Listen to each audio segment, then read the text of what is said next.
Hey, what's up, everybody? We are back with another episode, and I'm excited today. The new and experienced investor podcast. I'm one of your hosts, Alex Barnett. I'm the new guy. And I'm always excited. And my name is Joe Holmes, and I guess that makes me the old guy or the experienced one. The experienced one, as I like to say. Today we have an awesome guest. He started off as a viewer and then became a guest because he was blowing our minds through the chat, and we're really excited to have him. We have in studio today Matt Brost. Matt, what's up?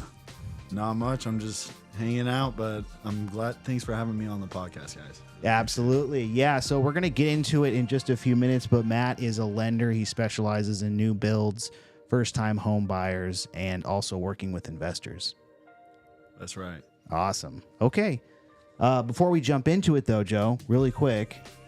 Okay. I hear some background music. Yeah. What's that? It's background music. Oh. Yeah, it's all got it. good. Yeah. Is it able to turn it down a little? Okay. Yeah. Just getting the vibes going. It's distracting. Yeah. Okay. It's Yeah, that's distracting. Okay, fine. Background's okay, but it's a It's too little much? loud. Okay. Yeah. All right. Joe's producing because our producer's not here, so Yeah. it feels like he has to, take the wheel. Got it. Really quick, before we jump into it, we do have a meetup coming up on October 30th. So I'm pretty excited about this. It's with Sam Meskimen. Sam. Mm-hmm. And a little bit about Sam is he was an aerospace engineer turned real estate investor.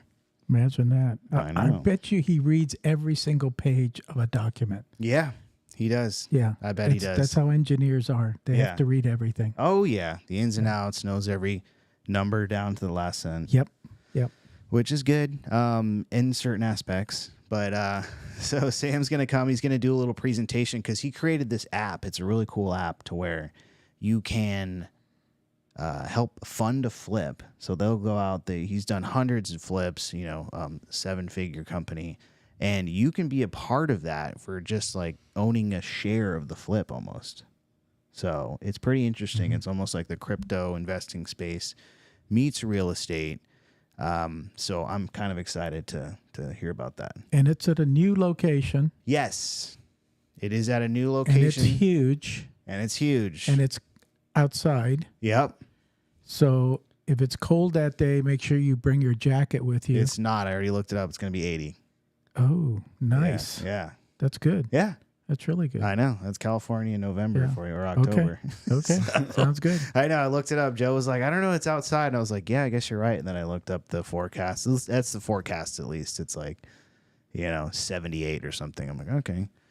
I heard someone talking the other day that right now summer ends, but now it's the local summer begins. Yeah. Nice. Exactly. Yeah. Exactly. So you guys, if you're watching right now, you can scan this little QR code, or you can go to ocinvestormeetup.com. On Meetup. They can go to that. Yeah. .com. Oh, really? Yeah, you don't even okay. have to go to Meetup. Oh. Yeah, I'm you doing changed stuff in the things. background. Yeah, I'm doing Nice. stuff in the background. But it does go to the Meetup page. Okay. Yeah. Got it. Got it. But it's just easier to remember. But we want to see you guys there at the new location, and Bring a friend. Bring a friend, and it's a good place to network, find deals. We've connected people before that have done deals together, private money lenders, other lenders. It's a great place to just come and hang. So be a part of that. Next, really quick, this Saturday, I'm going to be hosting with Queen Closer Jen Shelton.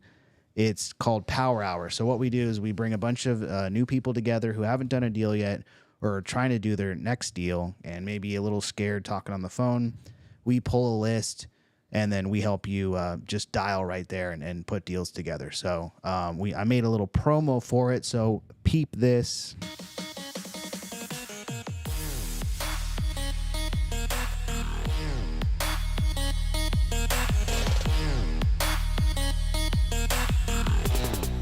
Teach people how to cold call with closing deals. He's experienced investor.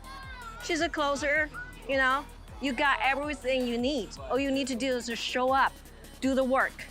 Show up, do the work. Read my lips. Show up, do the freaking work. She's up next from SoCal. She's closed over 40 deals and is the best closer because she uses creative finance, and she says she'll even use some notes if needed. So I want to see if she brought this notepad to the Closers Olympics today. Shout out to Jen Shelton. How you doing?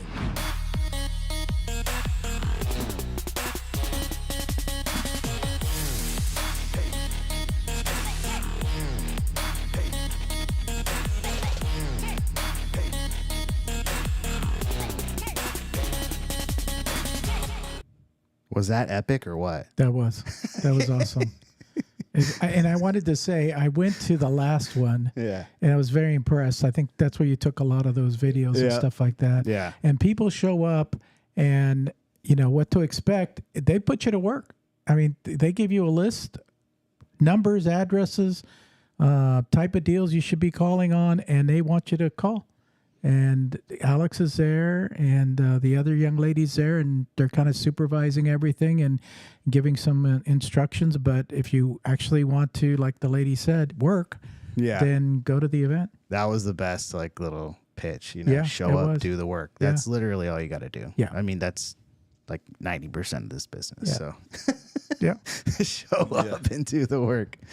But yeah, so you, if you're around this Saturday, we're doing it every second and fourth Saturday. But you know, love to meet you and come and hang and let's do some deals together. But Matt, sir. you were lighting up the chat a couple weeks ago and just dropping some bombs. Sorry for the spam. No, we loved it. It's like the interaction is kind of like what we live for. So you were bringing up some really cool, I guess, you know, ways that people could still be buying today because, you know, you hear it's all in the news. We got interest rates doing this, doing that. Everyone's like trying to figure out what the next move is. And, you know, we're always just saying, you know, just find a good deal and just buy it. Exactly. What are your thoughts on that? I think you hit the nail on the head right there with finding the right deal, but also leveraging the tools that are available from your lender, as well as leveraging your agent in putting that all together. So Right. with what we were talking about last time, it was I was telling you how you can turn your regular first time home buyers getting a mortgage and have them be putting in an actual cash offer on their home, so they're able, and with that, they're able to essentially buy that home with cash, but they're closing in a mortgage. And how that works is, so they're going to get pre-approved, like every other buyer out there. They're going to get pre-approved. We'll run the soft credit check on them. We do soft credit checks, but we'll run a soft credit check on them. We'll have them fully underwritten, and then if they want, they can go with something we have that's called our power buyer. And with that, they put a 3% escrow deposit in with our fund. That's the power buyer, which will allow them to use the fund to put in cash offers on that property. Now once they do that, they're able to waive escrows and everything like that because we already have them fully approved by an underwriter. And then post closing is when we'll close the loan. And then once we close the loan, they'll be refunded back 2% of that 3% initial deposit that they put in. If they close the loan with a different lender, like if we're not able to do it, or if they just didn't like me anymore for some reason, they'll get back 1%. And if they end up not closing, they won't get anything back, and they'll do a lease back until they're able to close. Okay. I think we kind of skipped over your kind of little background and what you're doing now, and Yeah, maybe go into that a little bit. for sure. So my background, I got into mortgage lending back in 2020 when COVID hit. Before that, I was doing debt consolidations. At that time when COVID hit, it was kind of a flip-flop for those different industries. Debt consolidation, no one wanted to pay their debt back when those COVID guidelines came out that said that people didn't have to.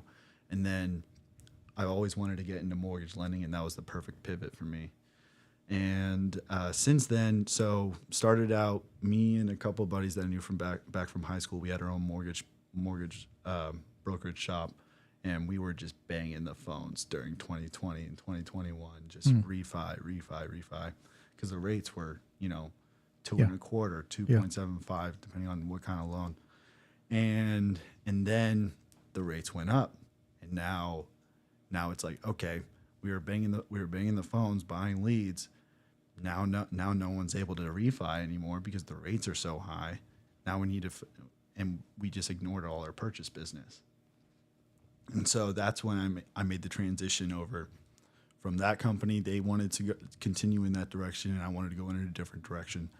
So I hit up my mentor, who is big in the building industry, and he taught me the ways of the builder business and helping out builders with their permanent financing on their new construction developments, as well as focusing on first-time home buyers and networking with the agents and all that. And so it was a huge shift, actually, from switching from going direct to consumer to now helping provide solutions for the professionals that are in the industry for their clients. Okay. And I heard you talking earlier, you're primarily working for builders? Yes. Okay.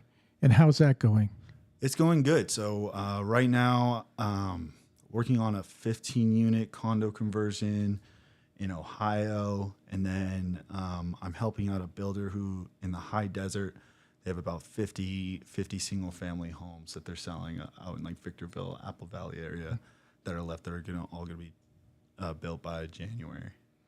And with the interest rate so high, are the builders offering any type of incentive, or where are these buyers coming from that they're buying at 7% interest? So the builder it depends on the builder. Every single builder is different. Some builders have their own mortgage company that's built in. Some of them don't. But what they're doing is they're providing lender incentives. The builder really likes for the buyers to work with their preferred lender because that helps them control the process in protecting their investment. But they'll make it worth it for the buyer with the incentives that they're offering. On a lot of the new construction homes over here in Orange County, if it's like around $800,000, they'll provide, let's say, $20,000 towards the closing costs of the loan if they use their preferred lender. And that they'll be able to use that to either do a permanent rate buy down. That's where you see like those advertisements from like Lennar Homes, get a 4.99 interest rate. In today's market, you're like, 4.99 interest rate, that's not even possible. But they're putting a lot of money, they're putting their own money to help the buyers buy their rate down and make the difference and compete with the resale market that's super heavy out here. Now, on the rate buy down, because I've been doing this for just a little bit, I don't know if it's any different. I think it is than what I was used to. When we did a rate buy down 20 years ago, they were literally buying the rate down for the length of the mortgage. I've heard that that's not the case now, or it depends on how you want to structure it. You have the option of doing both. So there's temporary buy downs and there's permanent rate buy downs. So permanent buy down is just like buying points. Okay, it's the same thing. You're paying points to get a lower interest rate for the life of the loan. Now, you could also do a temporary buy down, whether it's a 2-1, a 1-0, or there's even 3-2-1 buy downs out there, where if it's a 2-1 buy down, for example, excuse me, the first year your interest rate will be 2% lower than the note rate. Then the second year it'll go up 1%, and then in the third year it'll go back up to your qualifying note rate. Basically, with a temporary buy down, you're able to get a lot lower on the interest rate than what you would be able to do with a permanent buy down. And also with the temporary buy down, like if you're one of those that think that the rates are going to go down in the future, the funds that are paying for your temporary buy down, which is essentially your temporary buy down, is your rate is artificially lower, and you have money that's paying for that in a separate escrow account that's making payments towards the interest alongside you as you're making payments on your mortgage. That's artificially bringing your rate down 2 or 1%. And if the rates go down within that temporary buy down period, you're able to use those funds towards a principal reduction on your refinance. Okay. Are the lenders asking? I mean, this almost sounds like an adjustable rate mortgage. Are the lenders asking for trouble here? Because it sounds like you're qualifying them at the high rate, and then they're getting the low rate for a couple of years. So that's good that you're doing it at the high rate. But my concern is that, you know, somebody's paying a lower rate, and then a couple of years later they're paying way too much, and that's what happened in 2008.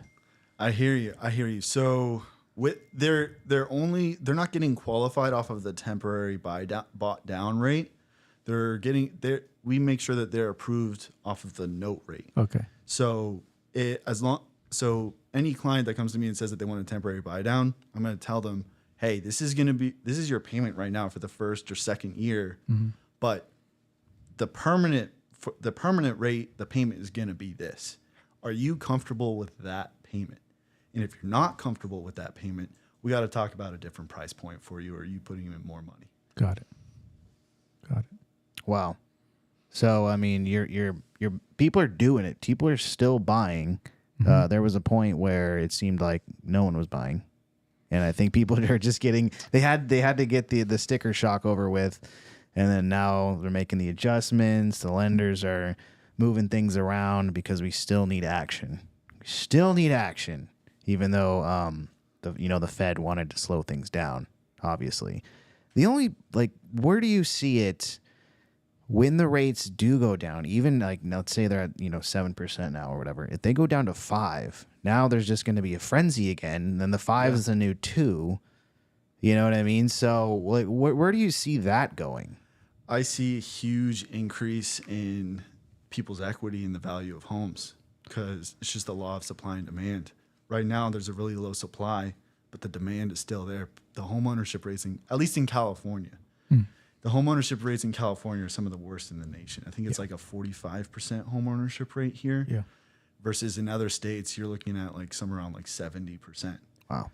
And there's also high paying jobs here. So people can qualify to buy homes. Now the payment's a lot more than what they expected to be paying, but with that, it's super competitive. I have I had a buyer in escrow right now who's buying out in Riverside. And they're competing with 40 offers. Sweet Lord. Wow. Right now. Now, why do you think the inventory is so low? People get your crystal ball out and tell me. I mean, it's basic. In 2020 and 2021, all the homeowners refinanced into a sub 3% mortgage or just over 3%. Right now, rates are around 7.5%. Why are they going to trade that 2.5% rate for a 7.5% rate while also resetting their property taxes as well? Their property tax rate is going to be a lot higher too. It just doesn't make any sense. If you're able to, unless you really have to move, let's say you got, you're living here and you bought a house, and then all of a sudden you got a really kick-ass job in New York City. You're gonna take that job offer and take that opportunity, and that's when you'll either sell or rent out your house. And when people, unless it's like a must sell situation like that, if they're going in foreclosure or anything, like they just can't afford the payment, or they're back on property taxes or whatever it may be, it really doesn't make sense to sell right now. And when you look at it, we're already forecasting when the rates go down that the property values are going to go up even more. Yeah, that's going to be worse. Yeah. Yeah. So is there a way to change it? I mean, let's say you were granted God for the day. Yeah. Is there a suggestion that you can make that says, legislature, God, whoever, what do you think about this? Let's do this. How do we change this? The problem is low inventory right now. Yes. So how do we change that? You either need to buy properties that people aren't looking at. Like you can look at distressed properties and, put in the elbow. Yeah, but they're not out there. So my question is, how do we get more people to sell their properties? How do we get more people to sell? Yeah. I've got a suggestion, but I just thought I'd ask you first. Yeah. I don't want to put you on the spot. Yeah, here. no, I mean, it's $1 million question, right? I'm sure all the agents here would love to know, how can I get this guy to sell his house? Is he moving up or is he moving down? You know, that's the only way I see it. Is he a move up buyer, move down buyer? Well, what I'm looking at, and it's been talked about, we're in the baby boomer age. People like myself, I don't want to sell because of everything you just said. I've got Prop 13 taxes. My mortgage is paid off, so I don't need to sell. If I did sell, then I can deduct $500,000, and my house is worth way more than that, which means I have to pay capital gains taxes on the rest. Yeah, so it was floated around that they wanted to change that $500,000 to $1 million. Oh. Okay, which I would think would stir up a lot of people in my shoes to say, whoa, I'm ready to cash out, move down. Okay, like you said, move down to something smaller or whatever. And then in the past, we've also talked about lenders letting people take their mortgage that they currently have with them to the next property.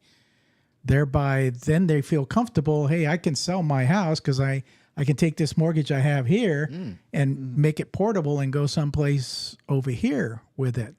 You know, obviously it may not be enough to buy this property, which means that, you know, people like you are going to make money because you have to make up that gap, that difference. But those are my ideas. Interesting. So, you know. All right. Kind of like that. I've never heard that. Really? Yeah. You haven't lived long enough. Yeah. These are not my ideas. They're not new. The Jimmy Carters. You know? Yes. Yeah. It's been around since then. Yes. Wow. Interesting. All right. Yeah. How do we get people to sell? Let's do it. That's the incentive. I know. mean, we have to incentivize people to sell. Yeah. You know, yes, if we lower the interest rates down, or if the housing prices go down, and I don't think any of us want the housing prices to go down. If you own a house, if you don't, then that's a different story. Yeah, I'm trying to get a house. Yeah, that's I a would different appreciate story. that. You know, but most people, I've been through 3 up and downs of real estate market, and we're long past due for another downturn. But it's not here. It's not happening. With the big Really, it's crash. not happening. Do you see it happening? No, nobody's selling. And it's hard to even see when or if it's going to happen, Yeah. even in the future. Yeah. With everything that's going on. Yeah. I think another solution that we need to really push is the new development is having new developments more like having an easier process for the permitting for the builders to actually build more homes. We're building homes at the slowest pace that we've ever built home, and it gets slower and slower every single year. Yeah. We're in California. Yeah, since That's the problem. yeah, and Newsom just finally was the first governor to actually, and this was just a couple months ago, to announce that they're trying to actually reform some of the legislature with the California Environmental Quality Act. I brought it up a little bit on the last podcast when I was spamming you guys. Yeah. But the California Environmental Quality Act was passed by Reagan in 1972. And I was around. yeah. And that act has been used and abused, and it extends projects out by an average of about 210 days. Wow. And all the environmental nuts use that, or like, you know, a frustrated neighbor uses that to stop the development. It's just more red tape that takes place for that builder to need to actually get that project going. Yeah. Yeah. And we have the builders. There's tons of land here. We need to build more and build that inventory. That's another solution that I see to it. We were talking earlier about, I didn't phrase it this way, but free money. That's what I call it, free money. We were talking about CalHFA. Yeah. We were talking about buyer assistance. Yeah. Can you talk to us about, is that still a thing? Is it still out there? Oh yeah, there's definitely down payment assistance programs that are out there. There's multiple. There's CalHFA, there's GSFA, and there's some national down payment assistance programs. CalHFA had a really popular one. If you guys remember, quite a few months ago, it was like the Dream for All program. Yep. It was just, lasted what, 2 weeks? Yep. Yeah. I think it was like 11 days. Yeah, And they're- the fund, and We're the clean out. they just stopped the funding. Now, like they said that they're going to re-release like the remaining funds that are available, but if no one even really knew about that program and last time it came out, everybody's already like waiting for that program. This time it comes around, that's going to be snatched up in just a snap of your fingers. Yeah. So you can still get down payment assistance though with CalHFA. There's 3.5% down payment assistance through FHA, and they also cover 1.5% of your closing costs. They have down payment assistance for that where you don't even have to be a first-time home buyer. There's no income limits, as low as 600 credit score, and you can buy up a 1 or 2 unit property with it. And that's a great way to also counter having high interest rates. Okay, yeah, interest rates are high right now, but you could leverage a down payment assistance program, and instead of putting all your money on the down payment, now you can keep that money in your bank account to offset the high interest. And there are restrictions to this? There on certain restrictions as to what? Qualification and payback. Qualification and payback. So for qualification, it's gonna you qualify based off of DU, which is desktop underwriter, which any regular conventional or FHA or even VA loan, you have to qualify through the automated underwriting system. Same kind of guidelines. It's just that you're getting the down payment assistance. Now, how much interest the down payment assistance has, if there is any at all. Some down payment assistance programs have no interest, and some of the down payment assistance programs are even forgivable after a certain period of time. Do I have to be low income? No. No. You don't have to. There's programs where there's no income restrictions to it. And, Wow. And Alex, you listening? Yeah, I'm already putting in an offer right now. Okay. Yeah. Got it. You do have a real estate agent in the family I now. do. That's right. Excellent. Yeah. for the programs that are income restricted, like CalHFA is, the minimum income or the maximum income requirements are very forgiving. Like the income requirement here in Orange County, I believe, is around $256,000. As long as you make less than that, you fall within that qualification bracket. Wow. And if you make more than that, there's other programs where they don't have that income restriction. Yeah. Gotcha. So let me get this straight. FHA is normally 3.5% down. Yeah. If you use one of those programs, they're going to give you that 3.5% down. Right. Correct. So you're like buying a property like we did in 2006 and 7 with no money down. No money down. They are going to underwrite the heck out Oh of yeah. you. Oh yeah. They're going to make sure that if you're if you've you're got a good for your money. firstborn, you may as well just give them to them. Hey, Yeah. everyone's got to get Okay. paid. Yeah. And they don't have those programs as well for you're not going to get that with a bank statement loan. You're not going to get that you're with going to get really, really qualified for it, which Exactly. is good. Yeah. Honestly, that's good. Yeah. Yeah. Because if not, we go back to the warm body loans. Yeah. You got a warm body, you got a loan. Do you have a pulse? Right? The ninja loans. Yeah, no you get 100 income. houses. Yeah. No income, no job, no Yeah. problem. Or the stated ones, yeah, I make $500,000 a year. Thank you. You qualify. They actually do still have stated income. Do they? programs out Oh there. my God. There we go. Wow. That's what I'm talking about. So literally, is that what you do? You just say, or do you have to prove it? You don't have to prove it, but the matrix on it is a lot more strict. You're gonna have to get a stated income loan. Like let's say you might be foreign money or something or whatever it may be. You know, in the cartel. yeah. You're not supposed to fund to the cartel, Oh, but okay. Even though we do have people that work in the cannabis industry, we Yeah, have special Gray loans area. for those people, which is Really? kind of in the middle Wow. gray area. But we do have special programs for those people. Wow. California. You know? Wow. Yeah. Yeah, Who knows? You know. but you're gonna have to put a lot more skin in the game if you want to get one of those kinds of loans. And oftentimes there'll be a different way to qualify you, whether it's through verification of how many assets you have, or Do they charge you more on interest because it's a more risky loan? the more risky the loan, the higher the rate's gonna be. Right. Okay. Got it. Yeah.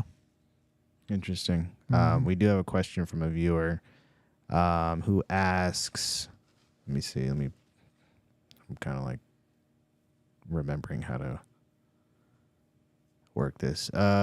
She says, okay, I think we're talking about those assistant programs. Are you able to write off mortgage interest? Does the type of loan matter? You're able to write off mortgage interest. Now, you're able to write off more interest if it's an investment property, because there's a limit to how much interest you can write off as your primary. But essentially, yes, you're able to write off the interest, at least some of it. He's correct. Nobody here is a CPA, so I would check with your CPA to make sure that that's correct. But Definitely. Sounds good to me. he's telling you the correct information. Absolutely. Thank you. Gotcha. Yeah. Thanks. Yeah, I guess we'll check with the CPA. Need to get one first, but yeah, You need one this year. I need one this year. You need one. Okay. So you also mentioned you're working with, we got the new builds, we got first-time home buyers, and now you also work with investors. So what sort of products are you seeing investors use the most right now? The bread and butter is obviously gonna be the DSCR cash outs after they flip the property with their hard money loan or whatever it may be, and they can cash out up to 75%, sometimes 80%. 75-80% of LTV. the new value The of the new property? value. The new Awesome. That's awesome. That is awesome. Yeah. I like it. Yeah. So that's Yeah. sort of the Burr strategy. Is Yeah. that weird? Okay. Now, if you want to be an investor, but those, whether it's the hard money or it's the DSCR loan after, you have to put a little bit of skin in the game, and there's a barrier of entry into becoming that, right? So now with Fannie Mae and Freddie Mac, you can still do, and FHA, you can still acquire, renovate the property, and then you'll have the permanent financing set up after that, and there's a lower barrier of entry to that. The only kicker is that you have to live in the unit for at least 1 year in one of the units. I was going to just ask you that. Yeah. Yeah. So Is that the 203? Is that the? there's 203K, Okay. and there's also Fannie Mae conventional home style, which they just changed the guidelines on the conventional to where you can buy a multi-unit with as little as 5% down. I saw that. Nice. I saw that. Nice. Yeah. It sounds like they're trying, Yeah, Yeah. they're trying. I don't know if it's working, but they're trying. Yeah. So you could get a 4-unit in Huntington Beach for like $3 million right now. Yeah. For sure. Are you sure that's just for one? I know. Yeah, it's just for one of the four. Right. Exactly. Right. Okay. Right. Find the right market for it. Yeah. Okay. Yeah. Know where you're gonna buy, and if the prices don't pencil out, it doesn't pencil out. But when you do the math on it, if you go FHA 203K, the way it's underwritten is that just like a hard money loan is they want your after repair value compared to your loan to be at 75%. So it's the same thing for that, but you're putting in a lot less money down. So you put in a 3.5% down payment, and after the renovation, they're wanting you to be at 25% equity. With how it's underwritten, you should be looking at a 21.5% return as long as you pencil it out right. Got it. That's a great return on That is. That is. Absolutely. you're 6xing your money that you put into it. Wow. Okay. So you can use these products to really, expand your portfolio. For sure. Gotcha. Okay. Now let's go back to the original, this cash offer. Right. Yeah, where you can put. You like that? Huh? I just it's just it's pretty cool, because you got to compete these days. People are still putting in these crazy cash offers. So what's sort of the move? Can you break it down and tell it to me like I'm 4 years old? Okay. So to simplify it, we're gonna put a cash offer on the property that you want to buy for you. Okay. Okay. Now, let me ask this, do you think that you can get a better sales price if you put in a cash offer versus get financing? You would hope so. Yeah. But this market is so tough that sometimes In the theory. cash offer gets you in the door. Right. Right. Right. And you may not get a better price, but at least you're in the door. Yeah, they'll take your offer more seriously Correct. than Yes. Correct. Exactly. than someone who's coming Correct. in with an FHA offer. Correct. And to do that, at the end of the day, if you close the escrow and you close the loan through us, it only costs you 1% to do the cash offer. Okay. At the end of So the day, logistically, when you do this, your company is purchasing the property yes, in their name. it's in the name of the company. Okay. And then you would have a contract with the company Correct. that once you close that loan and you put a 3% deposit with the fund Okay. that's putting in that offer, and then Okay. when you close the loan post escrow, then you get 2% of that deposit back. Okay. So are you doing like a simultaneous double closing? Is that what you're trying to do? Yeah, essentially. Okay. So you're closing one day in your name, and the next day you're basically selling it to this person and putting a loan on it at the same time. Right. And we'll have the person. We'll only do that for someone who is fully we have a certified underwriter approval on it, and we'll back it by like a $10,000 seller guarantee that we'll close that. Okay. Wow. I like that. Yeah, that sounds good. Is that new or has that always been around? It's relatively new. I mean, people are like, these mortgage companies are really hurting right now, and they're getting creative with ways to win in this market. Yeah. No, absolutely. Yeah. It sounds like they're getting creative. I just caution them to, not get overly creative. Oh yeah. No. Yeah. But that sounds great. That sounds awesome. Yeah, I mean, That almost sounds like the wholesale deals that Alex does. Mm-hmm. Yeah. If they're a certain price, then I'll double close on them and everybody wins. Yeah.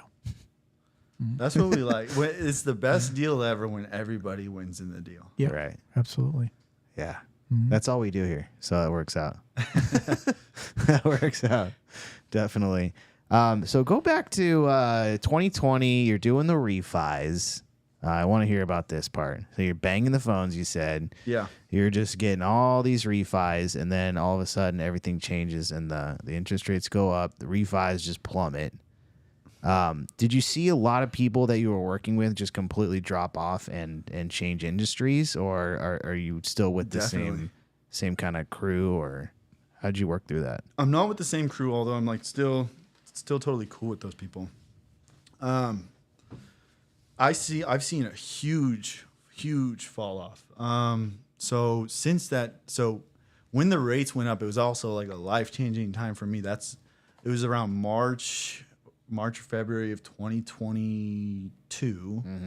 And at that time I had twin boys that were due at the same time when that was going on. Wow. So my kids were so I took some time off. I had some loans in escrow, but like I took some time off, and my kids were in the NICU, and we're just like taking care of them, and then all of a sudden like rates are just going up like crazy, and I come back from that. I'm like, what the heck happened?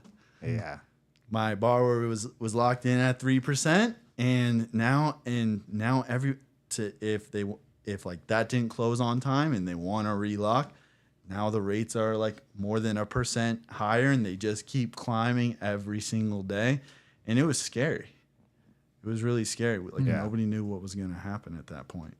But as far as like companies go, the company that I went went to after that, I'm not going to say the name of it, but the company I went Countrywide. no, Rhymes with. No, just kidding. Oh no, that's 2008. Sorry. Yeah. Countrywide. We could just say it's Countrywide because they don't exist anymore. Yeah. There But you go. it Just went from placeholder. went from being like a 10,000 plus employee company, to cutting it down to like 2,000, Oh boy. and that was within a span of like 6 months. All those people, like, so we were talking about like people leaving the industry. Yeah, There's, you had to. there's it right there. There's It's the door. because loans just stopped. Wow. So it wasn't like Twitter where Elon came in and said 75% of you are fired. You know, because you have that one girl running around saying, "This is my day." You know, it's like I do this and I work out and I it was eat like and that. then I go home and I get paid for it. You know, like wow.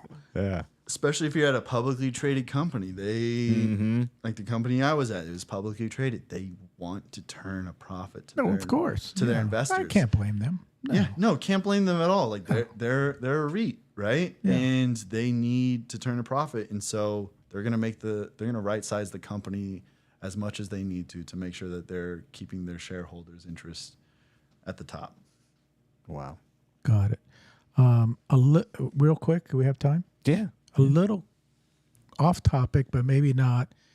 So we're suffering with fire insurance here in California. Definitely. Is that affecting you? I mean, I imagine it's got to be affecting Yeah. the mortgage industry, because if you can't insure the property and you're putting a mortgage on there, it's like the bank's going to say, "Yeah, sorry, we're not going to loan you this money."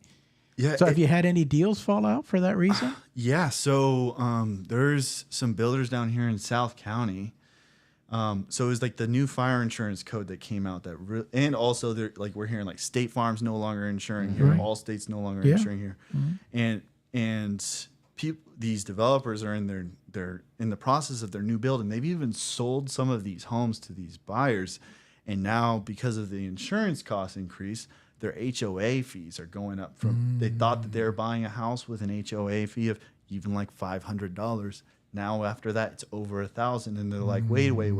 Yeah, I didn't sign up Yeah. for $1,000 HOA. exactly. Yes.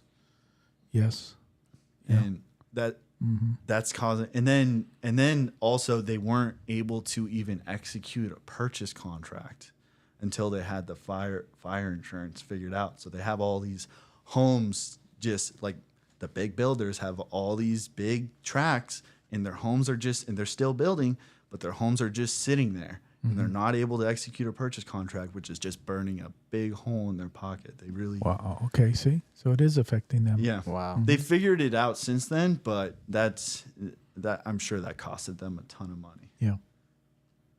Wow. What'd they do? They Set everything on fire. Yeah, they're like, whoops.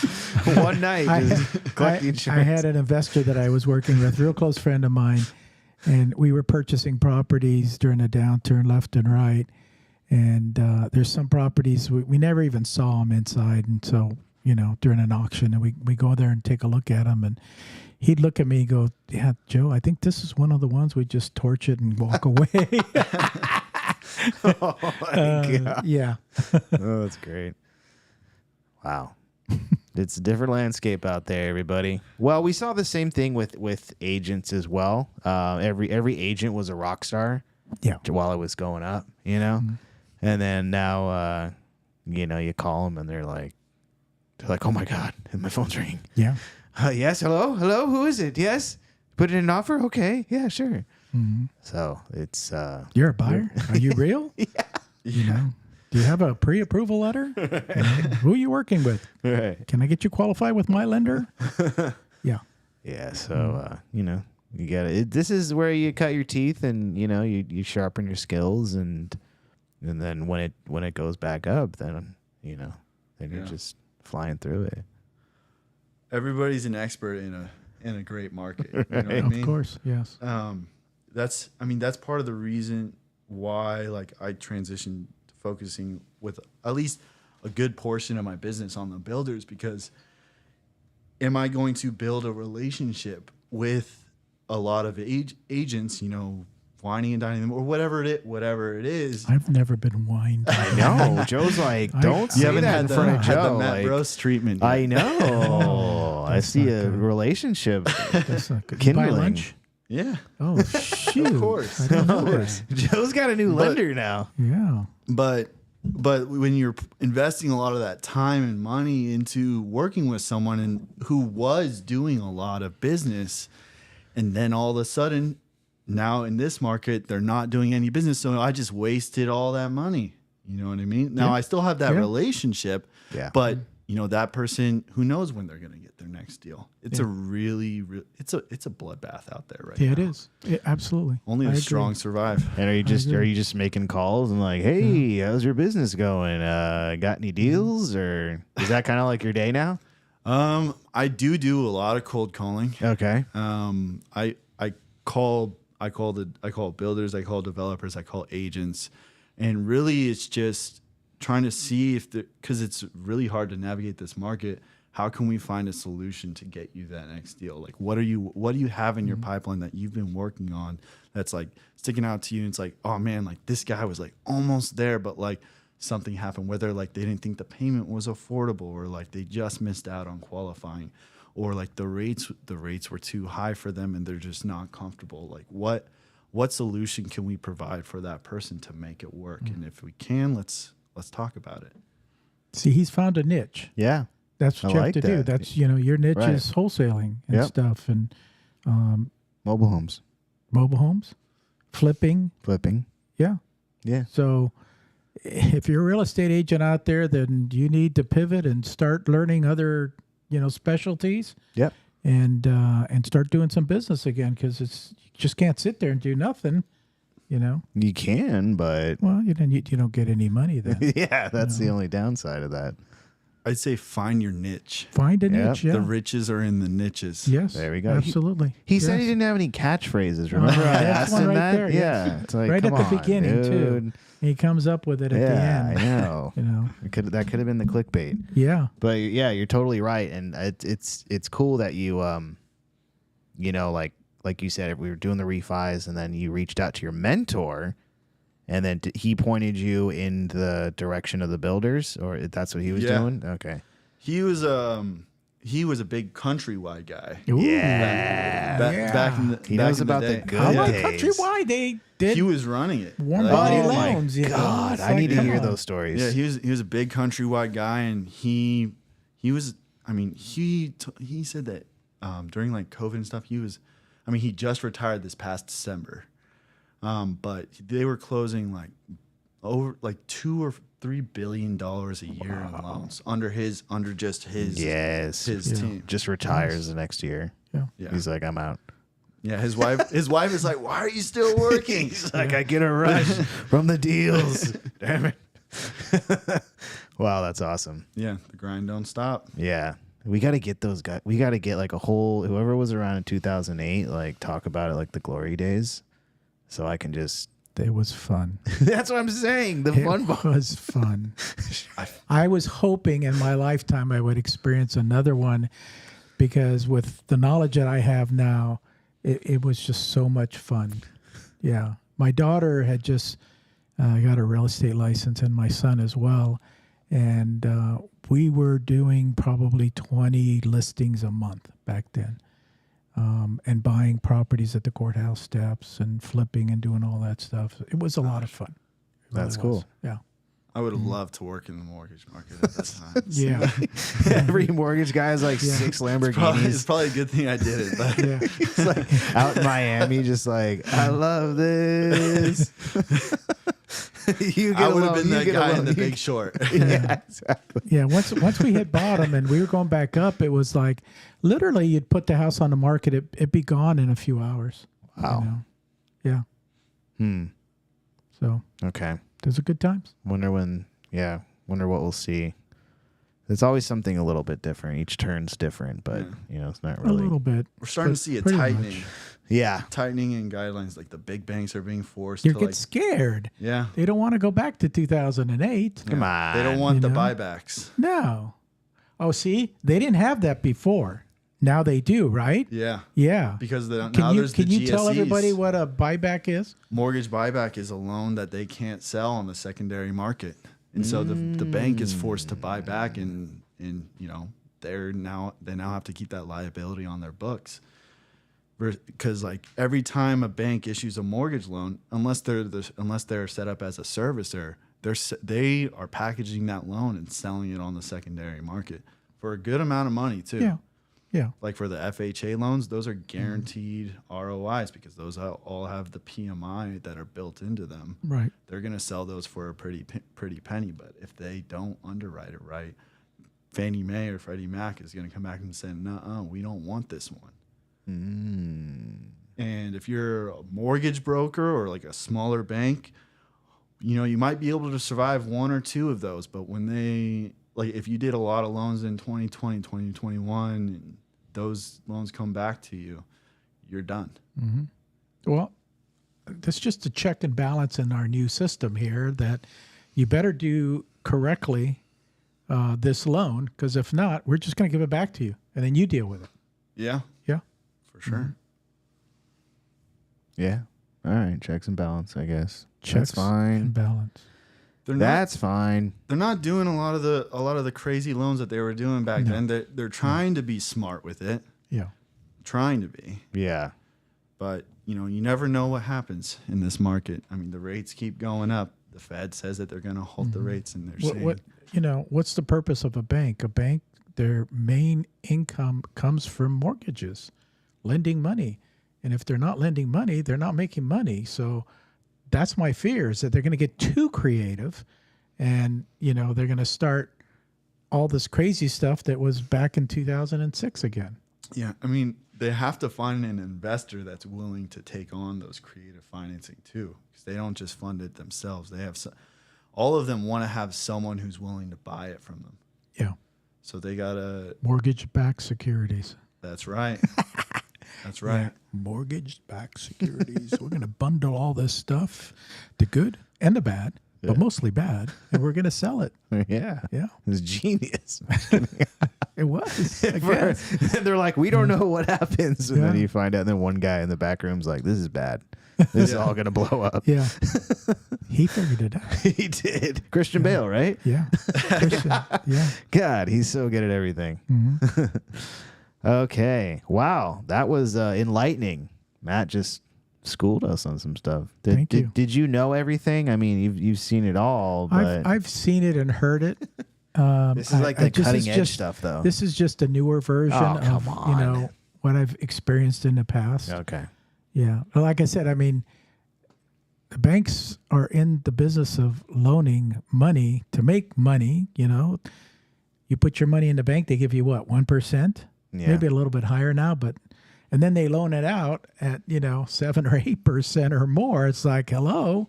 Yeah. I'd do that if I had all that money. I'd do that every day, Yeah. and the heck with real estate and flipping and everything else, Just be the bank. Like, I'll just be the bank. There you go. I know? like it. Like, it's okay with me.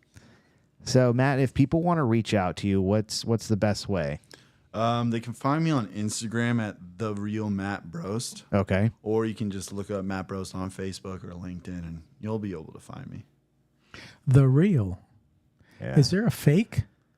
You have to do it because another Matt Brost took it first. It did? Yeah, that's what happened to me. Seriously? Now mine is this. There's is another Really? Matt Brost Yeah. out there. No, there's Wow. one Matt Brost out there that I guess is like a PGA golfer or something Right. like that. Oh. But is there like when you say the real, is that something that you get to pick, or the Yeah. company gives it to you? No, he picks it because I the other picked- guy's You picked it. Yeah. the other guy's a poser. You know. He just didn't pick it before Matt did. Yeah. He's Right? just a regular. It's like that check mark on X. yeah. It used to real. be where that makes you real and stuff. Right. And Yeah. now he wants people to pay for it, which I think is genius. That's fine. Pay $8 for that. Yeah. That's fine. LinkedIn, Facebook, first time home buyers, investors. You'll work with them all. Yeah. Definitely. And with builders. And with builders. builders, all you builders out there, contact Matt. Yeah. Yep. Okay. Nice. Right Yeah. on. Well, thank you guys so much for joining us today. Be sure to reach out to Matt if you have any questions regarding lending, and he'll get you on the straight and narrow. Sounds good. Yeah. And let's do it. Let's make you an investor. Let's build your portfolio. Let's build generational wealth. Let's get it I done. like that I idea. like that too. Yeah, that's good. All right. We may have to have Matt come to a meetup one time. We have one at the end of the month. I'm game. Okay. Let's do it. That's October 30th at Hangar 24. So we're in a new area. We want to show Joe that it's really cool only because I picked it. And we'll see you guys next Thursday. See Bye. ya.